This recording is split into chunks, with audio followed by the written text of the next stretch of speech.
Hello everyone, my name is Rizwan and welcome to the Nowhere. So today we'll be solving problem 463, which is island perimeter.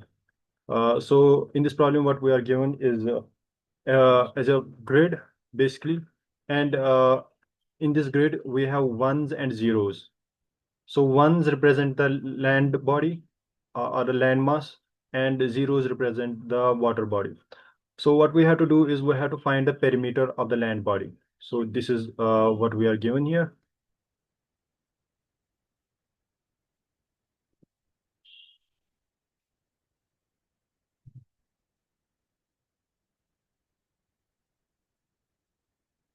This is the grid, right? This is what we have to work with. And wherever there is zero, it represents a water body, and wherever there is one, it represents a land body. So what we have to do is we have to find uh, the perimeter of this land body. So which is like this.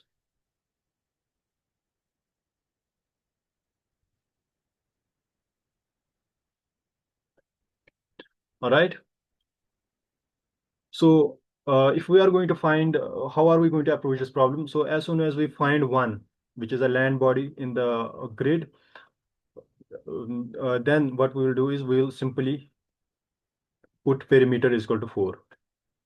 So it is given in the question that for each side, the each side of the square or the each side of the cell is equal to 1. So the perimeter of a given cell will be uh, by default is going to be 4. So it has 4 sides, then it is going to be 4.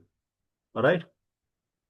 But if after encountering a landmass, which is 1 in the grid, and putting perimeter is equal to 4 for the same thing, then we are going to do further checks. We are going to check perimeter for the further conditions. What are those conditions? We are going to check for the forward condition. We are going to check for the backward condition. We are going to check for the upward condition, and then we are going to check for the downward condition. All right. So what are the checks? If we find landmass in any of those directions, in any of these 4 directions, then what we'll do, we'll simply -1 the perimeter. All right. Perimeter is minus is equal to 1. So for example, if we take the example of this landmass here, in the forward direction, there is no landmass. In the backward direction, there is no landmass. In the upward direction, there is it goes overboard, so it doesn't have to be checked. So in the downward direction, it has to be checked, and there is a landmass. So it only encounters one landmass. So as soon as it encounters the landmass in the downward direction, then the perimeter will automatically be equal to 3. So we have negated 1 from the perimeter, and it will be equal to 3 for this, all right, for this block of land. So perimeter will be 3, and we will check the same condition for the for each and every block.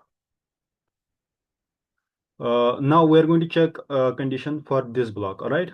We're going to check the perimeter for this block. So as soon as as soon as we iterate over all these blocks and we reach here in this block. So this block, interestingly enough, is covered in the all the 4 directions. It is covered by land masses. So in the forward direction, it is covered by land mass, and in the backward direction, and also in the upward direction, and also in the downward direction. So what will happen initially? So for this block, perimeter will be 4 initially, and then there will be checks. If we'll check for the forward direction, is there any landmass? Yes. Then perimeter will be negated by -1. So perimeter will be equal to 3. And then we'll check for the backward direction. Is there landmass? Yes. Then again, perimeter will be negated by 1. So it was 3, then it will be 2.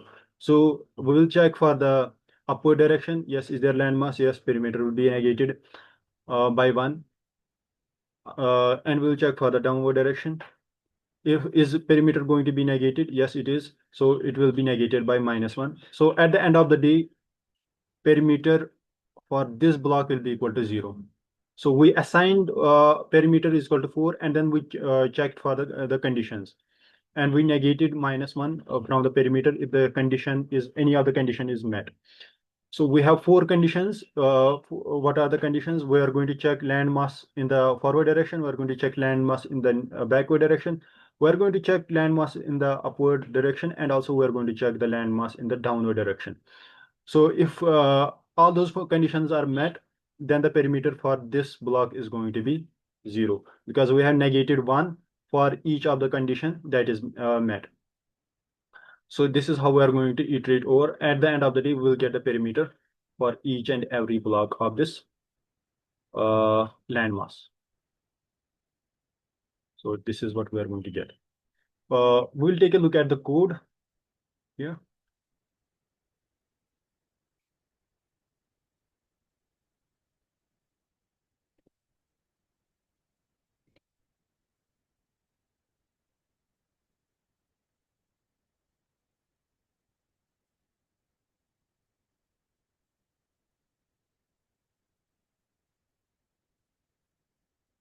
Going back. Okay. And let us take a look at the code. All right. So this is our code, and we are going to m is equal to len of the grid, and n is equal to len of grid of 0, which is equal to the columns, length of columns, and length of rows. M is equal to length of rows, n is equal to length of columns. Perimeter by default is going to be 0, and then we are going to iterate for I from in range n and j in range n. And if grid I comma j is equal to 1, then perimeter by default is going to be 4. And then we're going to put the conditions. There are, remember, there are 4 conditions for the forward condition, backward condition, upward condition, and downward condition. But when the row is in the first, when we are checking for the first row and for the first column, all right. So there is a chances of going overboard. So we'll check only check when I is greater than 0. Then only four conditions, four conditions will be there. All right. So for I, if I is equal to 0, then only three conditions are going to be there. So for example, what I'm trying to say is, if we look at the example here, if we look at the land masses here, all right, if we take the okay, if we take the example of this landmass here, only three conditions are going to be checked, because I is equal to 0, I is equal to 0 here. Okay. And what are the conditions? Only three conditions that can be checked, which is, it is the forward direction, it is the backward direction, and it is the downward direction.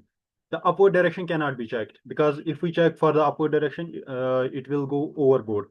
So the I must be greater than 0 for this condition to be checked. All right. So this has to be keep in mind. And for also for the j, what we have to do, if j is 0, we cannot check for the backward direction. All right. And also if j is here, if j is equal to m, or if j is if j is equal to n, then we cannot go in the forward direction. And the same thing, if I is equal to m, then we cannot I n minus 1, sorry, and here j minus 1, then we cannot check for the forward direction. So we have to keep it in mind, these conditions in mind. If I is equal to 0, we cannot check for the upward direction, and if j is equal to 0, then we cannot check for the backward direction. If j is equal to n minus 1, then we cannot check for the forward direction, and if I is equal to m minus 1, then we cannot also check for the forward direction. So we have to keep that in mind.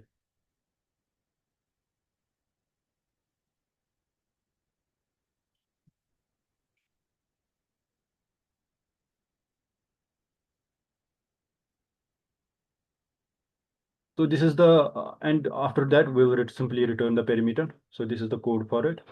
I hope I was able to make you understand this. If you like the video, please do like, share, and subscribe.